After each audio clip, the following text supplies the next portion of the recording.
শেষ মুহূর্তে আবারও নায়ক মিকেল মেরিনো। পর্তুগালের পর এবার বেলজিয়াম, আর সেই নাটকীয় জয়ে 16 বছর পর বিশ্বকাপের সেমিফাইনালে স্পেন। কিন্তু এবার তাদের সামনে দাঁড়িয়ে আছে কিলিয়ান এমবাপের ফ্রান্স। তাহলে কি এবার থেমে যাবে স্পেনের স্বপ্ন? চলুন জেনে নেওয়া যাক। লস অ্যাঞ্জেলেসে অনুষ্ঠিত স্পেন বনাম বেলজিয়ামের কোয়ার্টার ফাইনাল ম্যাচে শুরু থেকে আক্রমণাত্মক ফুটবল খেলতে থাকে স্পেন। বলের দখল, পাসিং আর সুযোগ তৈরিতে পুরো ম্যাচেই তারা ছিল এগিয়ে। 30 মিনিটে সেই আধিপত্যের ফলও পেয়ে যায় স্পেন।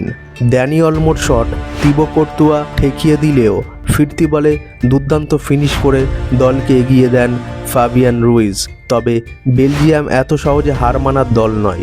41 মিনিটে টিমোথি কাস্তানিয়ার নিখুঁত ক্রস থেকে দুর্দান্ত হেডে সমতা ফেরান চার্লস ডি কেটেলেরে।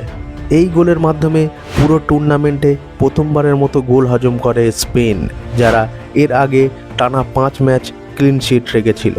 ফলে প্রথমার্ধ শেষ হয় 1-1 গোলে।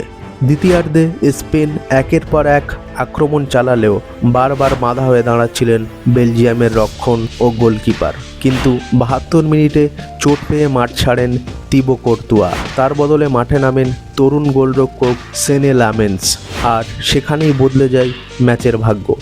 88 মিনিটে লামেন্সের একটি বড় ভুলের সুযোগ লুফে নেন বদলি হিসেবে নামা মিকেল মেরিনো। ঠান্ডা মাথায় বল জালে জড়িয়ে আবারও স্পেনের জয়ের নায়ক হন তিনি।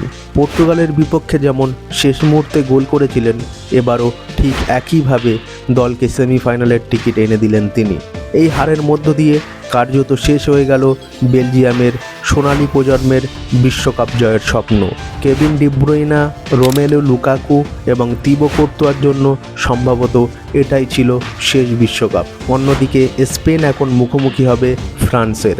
একদিকে এমবাপে, ডেম্বেলে, ওলিসে ও ডেজিরে ডুয়ের বিধ্বংসী আক্রমণ, অন্যদিকে টুর্নামেন্টের অন্যতম সেরা রক্ষণ নিয়ে মাঠে নামবে স্পেন। অনেকের মতে এটাই আসল ফাইনাল, কারণ এবারের বিশ্বকাপের সবচেয়ে শক্তিশালী দুই দল এবার লড়বে একে অপরের বিরুদ্ধে। আপনার মতে স্পেন কি ফ্রান্সকে হারিয়ে ফাইনালে উঠবে, নাকি এমবাপের ফ্রান্সই এগিয়ে যাবে? আপনার মতামত কমেন্টে জানাতে ভুলবেন না। ধন্যবাদ। চ্যানেলে যদি নতুন হয়ে থাকেন তাহলে অবশ্যই সাবস্ক্রাইব করুন। আর হ্যাঁ, আপনার স্ক্রিনের সামনে যে ভিডিওটি ভেসে উঠছে সেখানে ক্লিক করুন। আপনার সঙ্গে ওখানেই দেখা হবে।